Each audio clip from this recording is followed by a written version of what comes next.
सभी को good morning. और आज 12th क्लास में आपको चैप्टर स्टार्ट है विद्युत धारा फिजिक्स में, चैप्टर नंबर 3। इसके जो पहली 4 वीडियो हैं वो मैं कंप्लीट हो चुकी हैं आपके, उस आप यूट्यूब चैनल पर जाकर देख सकते हो। 12th class physics UP board. अब इसके जो नेक्स्ट टॉपिक है, ये जो नेक्स्ट टॉपिक आपके 2 टॉपिक बचे हुए हैं, ये बहुत इंपॉर्टेंट टॉपिक है और आपको पेपर 2027 के पेपर में ये आपको इनमें से कोई सा एक और हो सकता है दोनों ही आपको पेपर में मिले। और इन पर न्यूमेरिकल तो 100% आना ही आना है। न्यूमेरिकल अलग है, न्यूमेरिकल इस पे अलग है, परंतु ये दोनों टॉपिक भी अपने आप में पेपर में एक टॉपिक 100% आना है। न्यूमेरिकल भी फिक्स है कि न्यूमेरिकल भी आना है, तो ये मान के चलो ये टॉपिक आपके 6 नंबर का है।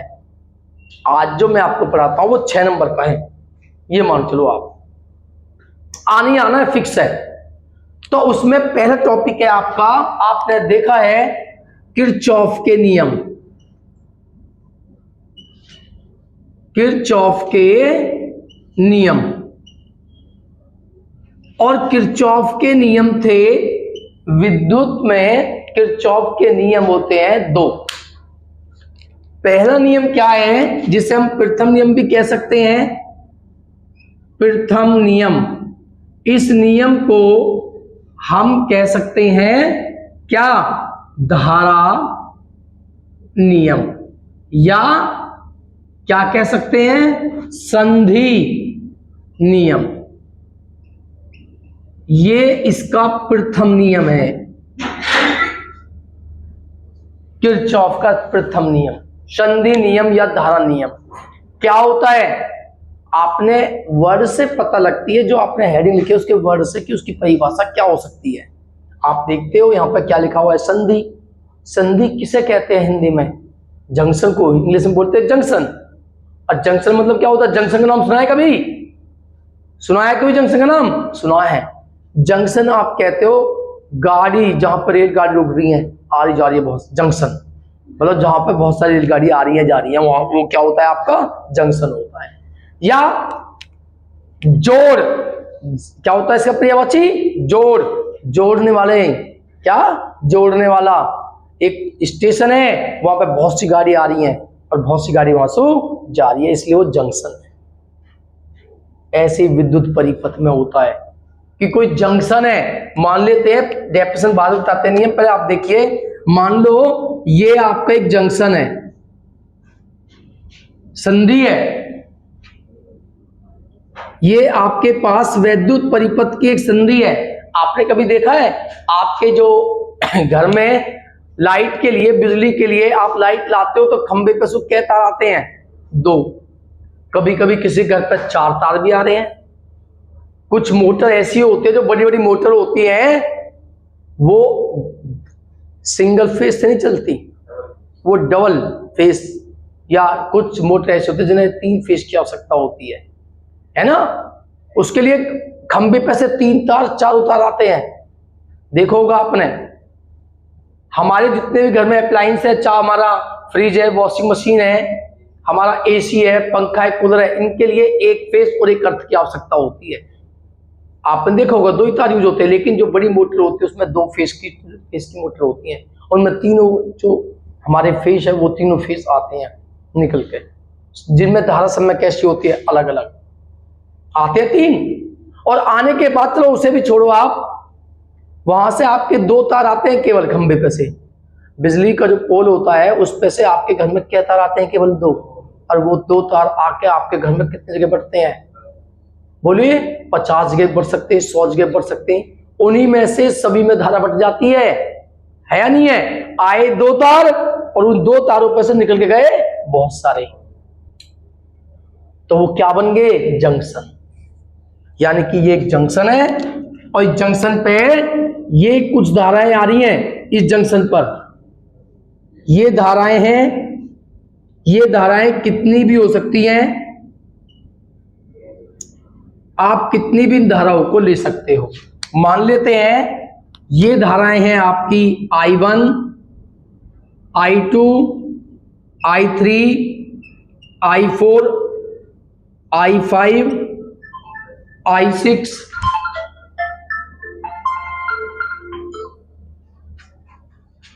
I6, I7 ये धाराएं हैं।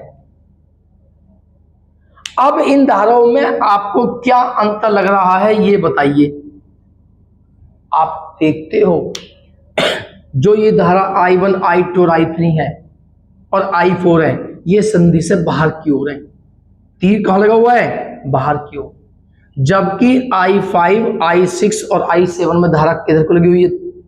जो तीर के निशान है, तीर के चिन्ह, वो किसको लग रहे हैं? संधि की ओर। यानी कि ये संधि पे आ रही हैं और ये संधि से जा रही हैं। जो मैंने आपको बताई, खंभे पे से धारा आई और आने के बाद जो संधि बनी उससे आपकी धाराएं जाती हैं। ठीक है, ये आपने देखा है। तो इस संधि पर समस्त धाराओं का बीजगणितीय योग 0 होता है। यही प्रथम नियम है। किसी वैद्युत परिपथ की किसी संधि पर समस्त धाराओं का बीजगणितीय योग 0 होता है। बीजगणितीय योग का मतलब क्या होता है? बीजगणितीय योग का मतलब होता है अगर जाने वाली या आने वाले में कोई सी एक नेगेटिव होगी, एक पॉजिटिव होगी, एक नेगेटिव। तो अब हम लिखते हैं इसका क्या है, नोट्स कीजिए। विद्युत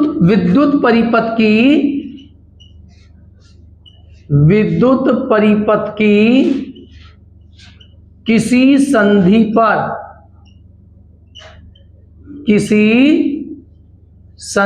पर मिलने वाली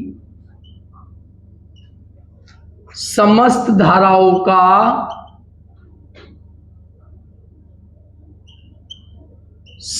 धाराओं का बीजगणितीय योग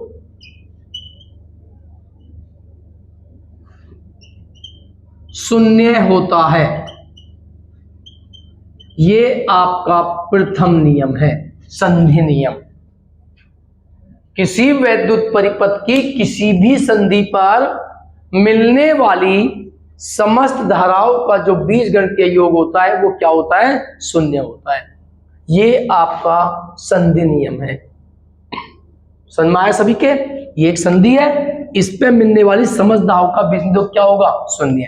अब बीजगणितीय योग 0 का मतलब क्या होता है?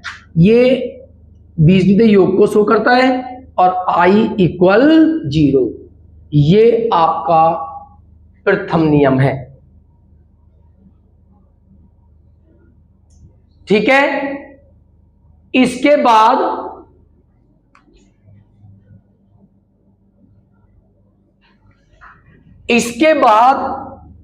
अब मान लेते हो आपके पास, इसके बाद आपको ये डायग्राम बनाना है और इस डायग्राम को जब आप क्वेश्चन इसी टाइप का होगा, इसी पे, तो आप कैसे करोगे? आप जानते हो हम इस रूल को इसमें फिट करते हैं। तो आपने देखा कि इस पे जो धारा आज इस पे आ रही है वो है, या आने वाली कौन कौन सी धारा है इस पे? आने वाली बोलिए, I5, I6, I7, I5, I6, I7। हमने इनको किस में किया? प्लस में। अब बीजगणितीय योग में जो आने वाली वो प्लस में करी है, तो जो जाने वाली वो किस में होंगी? माइनस में। तो क्या होंगी? I5, I1, I2, I3, I4 = 0। इस तरह से आप न्यूमेरिकल करोगे। या आप जानते हो ये जो माइनस की हैं, यदि इन्हें आप राइट में ले जाओगे तो किसकी हो जाएंगी? प्लस की। तो आप क्या सकते हो? I1 + I2 + I3 + I4 और इक्वल में क्या आएगा आपका? I5, I6, I7। इस तरह से आप न्यूमेरिकल कर सकते हो। यानी कि आने वाली को बराबर के एक साइड प्लस कर दो और जाने वाली को बराबर के एक साइड प्लस कर दो। ये किरचॉफ का प्रथम नियम है। क्लियर सभी के? इस पे आपका न्यूमेरिकल भी आ जाता है। तो मैं न्यूमेरिकल इस पर आपको करके दिखाता हूं साथ के साथ। पहले इधर देखिए, सब क्वेश्चन है कि इस पे किस टाइप का न्यूमेरिकल आता है। लुक, इस धारा नियम पर, संधि नियम पर मान लेते एक डायग्राम आपको दिया। निम्न चित्र में I1 व I1 के मान ज्ञात कीजिए। इस तरह का जो है इस पे क्वेश्चन आता है। डायग्राम मैं आपको बनाता हूं, इसके बाद जब आप इसे उतारोगे, इसे लिखने के बाद आप इस डायग्राम को बनाओगे और फिर ये लिखने हैं, फिर ये क्वेश्चन है आपका। तो इस क्वेश्चन में डायग्राम मैं आपका यहां पे बनाता हूं, देखना। डायग्राम है ये आपका, या यहां पर आपका डायग्राम ये है। डायग्राम आपका ये एक तार है और यहां बन जाती है एक संधि ए। क्या बन जाती है? संधि ए। तो यहां पर आपकी कुछ धाराएं हैं और यहां पर एक संधि बी है, यहां पर आपकी कुछ धाराएं हैं। मान लेते हैं ये धारा 2 एम्पियर है। इन धाराओं को हम इंडिकेट करते हैं। ये धारा आपकी 4 एम्पियर है, ये धारा आपकी आई है और ये धारा है आपकी 3 एम्पियर, ये आपकी 1 एम्पियर और ये है आपकी 2 एम्पियर। इसे हम कर देते हैं 5 एम्पियर। ये धाराएं हैं, ठीक है। और इसे मान लेते हैं ये है आपकी I1। तो ये I1 और I2 ही आपको इसमें ज्ञात करनी है, ठीक है। मान लेते हैं ये आपकी है 1 एम्पियर, ये 2 एम्पियर, ये आपकी है 3 एम्पियर, ये आपकी है 1 एम्पियर। तो ये एक डायग्राम आपको दिया हुआ है और इसमें आपको बताना है I और I1 के मान। तो हम इसे किस नियम से करते हैं? संधि नियम, किरचॉफ के प्रथम नियम से हम इस क्वेश्चन को करते हैं।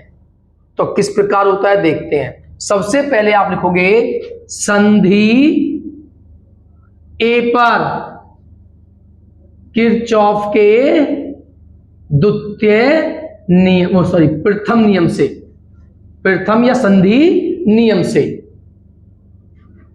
संधि नियम से सबसे पहले ये आप लिखोगे। तो क्या होता है संधि नियम? I = 0। तो इस संधि पर जो आने वाली हैं उन्हें एक साइड प्लस कर दो और जो जाने वाली है उन्हें एक साइड प्लस कर दो। तो आने वाली कौन कौन सी है? ये आ रही है 2 एम्पियर, ये आ रही है 4 एम्पियर, और कोई सी आ रही है इस पे क्या? नहीं। और ये तीनों सारी धाराएं 1 2 3 4 इससे जा रही है, तो ना एक साइड लिखो। क्या आएंगी बोलो? चलो इसे थोड़ा चेंज करता हूं मैं, ये भी इस पे आने वाली है 3 एम्पियर, इसे भी प्लस कर देते हैं। इक्वल में क्या आएगा बोलो? I + 1 + 5। और तो नहीं है कोई? अब आप चेक कीजिए, 4 3 7 2 9 और 5 और 1 6, ये लेफ्ट मार्क हो जाएंगे -6 = I। तो बोलो I की वैल्यू क्या निकल के? 3 एम्पियर। तो ये निकल के आती है I की वैल्यू। क्लियर समझ में आ गया सभी के? इसी प्रकार आपको संधि बी लेना है। अब लगाओगे संधि बी पर, संधि बी पर भी आप जो है संधि नियम लगाइए। तो क्या देखते हो? संधि बी पर आने वाली धारा कौन कौन से चेक करो। एक तो बी पर आ रही है आपकी I, आ रही है I, और कौन सी आ रही है इस पे बोलो? एक आ रही है 3 और एक आ रही है 1। 3 + 1 = जाने वाली कौन कौन सी हैं? 1 + 2 + 3 और +1 है ना, +1। ये हो चुकी है ना, 1 और 2 ओनली। कौन सी? I1, यही आपको निकालनी भी है ना। टोटल 1 2 3 4 5 6 3 6, ठीक है। तो बोलिए I की वैल्यू क्या निकाली आपने? 3 + 3 + 1 2 और 1 3 + I1 3 3 6 और 1 7, और ये लेफ्ट मार्क हो जाएंगे -3 = I1। तो बोलिए I1 की वैल्यू क्या आ गई आपके पास? 4 एम्पियर। तो इस तरह से इस टाइप के क्वेश्चन होते हैं। क्लियर समझ में आए सभी के? इसे नोट्स कीजिए।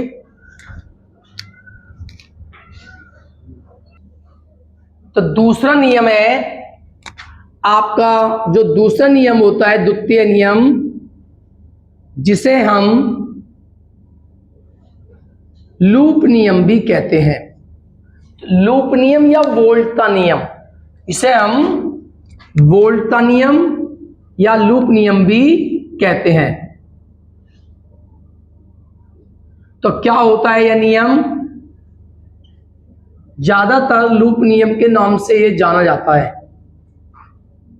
तो क्या होता है लूप नियम? किसी बच्चे के याद है? अभी स्कूल में बताएंगे। हाँ, क्या होता है देखो, लूप नियम होता है, लूप बनाना है, सीधी सी बात है, लूप से पता पड़ती है। लूप क्या होता है? जब कोई क्लोज सरफेस होता है उसे लूप बोलते हैं। किसी भी शेप में हो सकता है, चक्र चतुर्भुज के रूप में हो सकता है, सर्कल के रूप में। लूप तो लूप होता है आपका। तो लूप नियम क्या है? कोई आपके पास एक बंद लूप है, किसी परिपथ का एक बंद लूप है, बंद पास है, तो पास में बहने वाली धारा आई।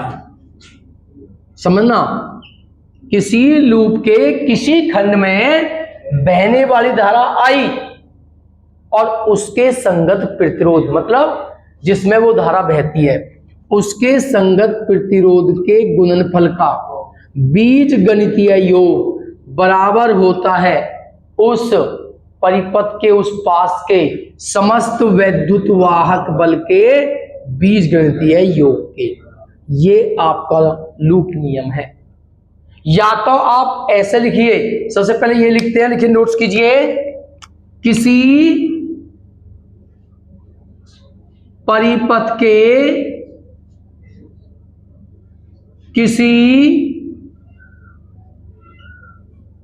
किसी परिपथ के किसी बंद पास, या भाग भी बोल सकते हैं, किसी बंद पास के किसी भी खंड में बहने वाली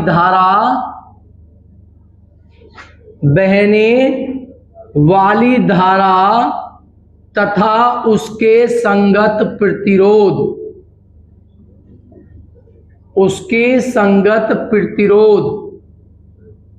के गुणनफल का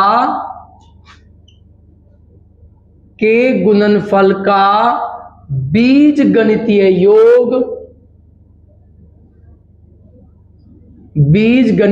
योग उस पास के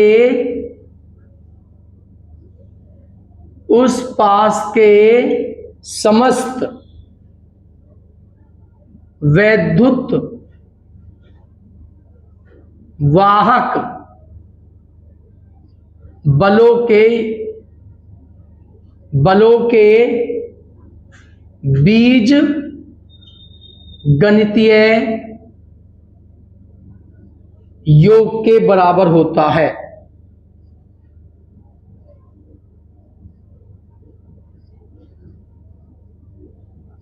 ये आपका किरचॉफ का द्वितीय नियम है। कोई वैद्युत परिपथ है, उस वैद्युत परिपथ के किसी भी बंद पास किसी भी खंड में बहने वाली धारा और उसके संगत प्रतिरोध के गुणनफल का बीजगणितीय योग उस पास के समस्त वैद्युत वाहक बल के बीजगणितीय योग के बराबर होता है। या तो आप ऐसे लिखिए, या कोई बंद लूप है जो इजी भी है, कोई भी बंद लूप है आपका और उस बंद लूप के चारों ओर समस्त विद्युत वाहक बलों या विद्युत विभवांतर का बीजगणितीय योग क्या होता है? 0। आप ऐसे भी लिख सकते हो, ये और थोड़ा स्मॉल है, किसी भी तरीके से आप लिख सकते हो। लेकिन बहुत से टीचर क्या करते हैं, जो आपको क्लास में लिखाएंगे, अगर आप क्लास में ये लिखाया है और आपने ये नहीं लिखा तो काट दे, आपने ये लिख दिया वो काट देते हैं, या किसी ने क्लास में ये लिखाया है आपने पेपर में ये लिख दिया वो काट देते हैं। लेकिन नहीं, नियम तो सब बराबर ही होते हैं, आप कोई भी नियम लिख सकते हो। तो दूसरा नियम है, लिखिए, नोट्स कीजिए। किसी लूप के किसी लूप के चारों ओर समस्त विद्युत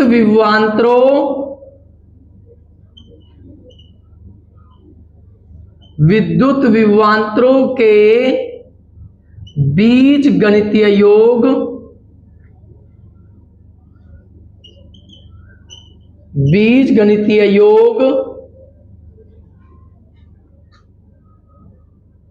शून्य होता है। इस प्रकार से भी आप लिख सकते हो। सिंपल है, एक लाइन का है केवल। कोई लूप है आपके और उस लूप के चारों ओर समस्त आपके विद्युत विभवांतर जो होते हैं उनका योग क्या होता है? शून्य। अब मैं आपको इस पर एक क्वेश्चन दिखा दूं जो आपको उतारना है। देखिए किस प्रकार आप न्यूमेरिकल करते हो। मान लेते हैं ये आपके पास एक सर्किट दिया हुआ है, क्वेश्चन में न्यूमेरिकल भी आपको इसी तरीके से करने होंगे, सेम इसी तरह से आपको न्यूमेरिकल करने हैं। तब मान लेते हैं यहां पर एक प्रतिरोध है आपका R1, यहां पर एक प्रतिरोध है आपका R2 और एक प्रतिरोध है आपका ये R3। न्यूमेरिकल सेम, ये न्यूमेरिकली मानो अपने आप में। इसी प्रकार आपको न्यूमेरिकल करने हैं। जब आपका द्वितीय लिखा जाता है तो टोटल लिखा जाएगा आपका, ये भी द्वितीय नियम है। तो अब इसमें मान लेते हैं इसके अंदर आपकी एक E1 है सेल और ये आपका एक E2, minus plus minus plus, ठीक है। और ये आपका है A B C D E और F। और मान लेते हैं इसमें जो धारा है वो I1 है, ये I1 है आपकी, इसमें धारा है आपकी I2 और यहां से आपकी I1 आ रही है इसमें और यहां से I2, तो इसमें धारा कितनी मानते हैं? I1 plus I2। इस प्रकार आपका डायग्राम बना हुआ है। तो आप किस प्रकार रिलेशन निकालोगे जब आप न्यूमेरिकल करोगे? तो देखते हैं। सबसे पहले आप देखते हो आपके पास लूप है। मान लेते हैं देखो यहां पर आपकी धाराएं हैं दो, समझो I1 I2 ओनली। जितनी धाराएं होती हैं आपको उतनी ही समीकरण बनानी होती है, तभी आप उस क्वेश्चन को सोल्व कर पाते हो। यहां पे तो आपकी दो ही धारा है I1 और I2, ये निकालनी है। तो आप क्या करोगे? आपके पास दो लूप है बंद, एक लूप ये है आपके पास बंद। समझ लो ढंग से कि न्यूमेरिकल सेम ऐसे ही होने हैं। आप कल न्यूमेरिकल करोगे नेक्स्ट लेक्चर में, तो ये आपका फर्स्ट लूप है और ये आपका सेकंड लूप है। दोनों में किरचॉफ का आप लगा दीजिए प्रथम नियम, द्वितीय नियम, सॉरी लूप नियम, लूप लेते हो ना आप। और अगर मान लेते हैं, समझो ये धारा को मैं यहां पे I1 प्लस I2 नहीं दिखाता हूं, कुछ और दिखाता हूं। मान लेते हैं मैं इसको I3 दिखाता हूं, ठीक है। मान लेते हैं कितनी है आपकी? I3। समझो क्वेश्चन ढंग से, ये I3 है, तो आपके पास कितनी धारा हो जाएंगी? 3। तो फिर आप कैसे करोगे? इसमें और इसमें लगा के दो समीकरण, अब आपको 3 समीकरण की आवश्यकता होगी। जितने वेरिएबल होते हैं, जितने चर होते हैं, उतनी ही आपको समीकरण बनानी होती है। अगर एक्स वाई है तो 2 समीकरण चाहिए आपको, एक्स वाई जेड है तो आपको 3 समीकरणों की आवश्यकता होती है। अगर यहां पर आपके I3 नहीं होती तो हम फर्स्ट पास और दूसरे पास से 2 समीकरण बना के I1 I2 को निकाल लेते। अब तीसरे समीकरण कैसे बनानी होगी यदि इस तरह क्वेश्चन आता है? तो देखते हैं। आपके पास एक लूप लेते हैं पहले, सबसे पहले तो आप तीसरी समीकरण बनाइए। चलो लूप लेते हैं A B C F, loop बंद लूप,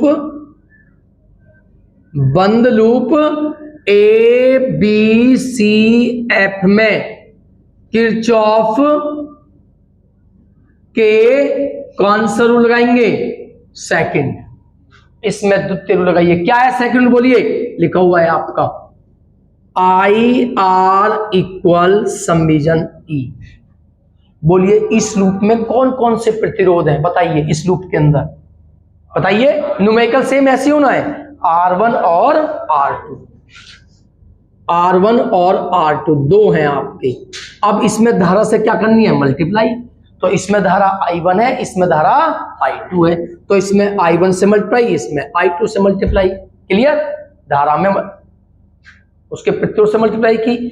अब लगाना है प्लस और माइनस। अगर धारा की दिशा समान है तो प्लस लगाना है और विपरीत तो आपको माइनस लगाना है। तो आप क्या देखते हो, इसमें धारा ये है, ये डायरेक्शन है, तो क्या है चेक कीजिए, इसमें धारा ये आ रही है, इसमें धारा ये आ रही है, तो कैसी दिशा है, विपरीत। ये आएगी इस तरह से और टकराएगी, तो विपरीत धारा है, तो क्या लगाना है आपको, माइनस। इक्वल टू, अब आते हैं बराबर में है समस्त विद्युत वाहक बलों के बीजगणितीय योग के। तो इसमें विद्युत वाहक बल कितना है बोलो, इसका E1 माइनस इसका विद्युत वाहक बल क्या है आपका E2। तो ये बन जाती है आपकी समीकरण एक। इस प्रकार आई समझ सभी के, इस प्रकार समीकरण बनती है। अब लेते हैं लूप, ये सेकंड लूप। तो लूप FCDEF में, इसमें भी हम किरचॉफ का द्वितीय नियम ही लगाते हैं, सेकंड लॉ ही लगाते हैं। लिखना है ABCDE में किरचॉफ के द्वितीय नियम से, ये लिखना होगा आपको कंप्लीट। तो बोलिए इसमें भी आप इसी रूल को लगाओगे, IR इक्वल E।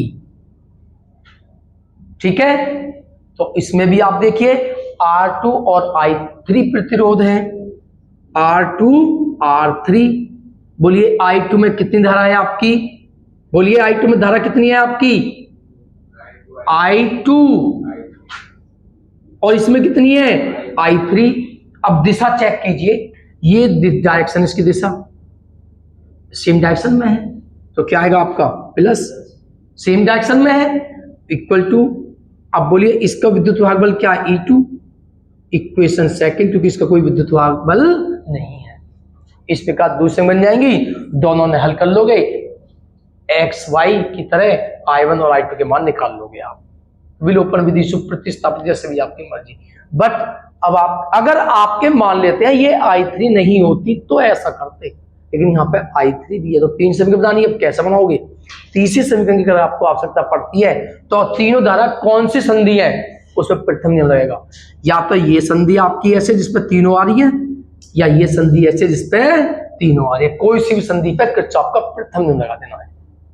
अगर तीन की आवश्यकता पड़ती है तो आप लगाना है, संधि F पे लेते हैं, संधि F पर किरचॉफ के प्रथम नियम से, यानी कि संधि नियम से, तो इस पर लगाते हैं किरचॉफ का प्रथम नियम। तो आप देखते हो कि यहां पर जो आने वाली है उन्हें प्लस कर दो, जो जाने वाली है उन्हें माइनस कर दो, बताइए मैंने। तो आने वाली कौन सी, इस पे, एक तो इस संधि पे ये आने वाली है I1, ध्यान से देखना है, और ये भी इसी पे आ रही है, चेक कर लो, आ रही है नहीं अभी, तो ये हो जाएगी I2, और ये जाने वाली है, बोलो क्या, I3 से माइनस कर दो, इक्वल टू 0। ये बन जाएगी आपकी समीकरण, और समीकरण जब बन जाती है तो उन्हें आप हल कर लेते हो, हल करना आप आती है। तो इस प्रकार से आपका समीकरण बनती है। तो एक किरचॉफ का द्वितीय नियम कंप्लीट हुआ, आप इसे नोट्स कीजिए।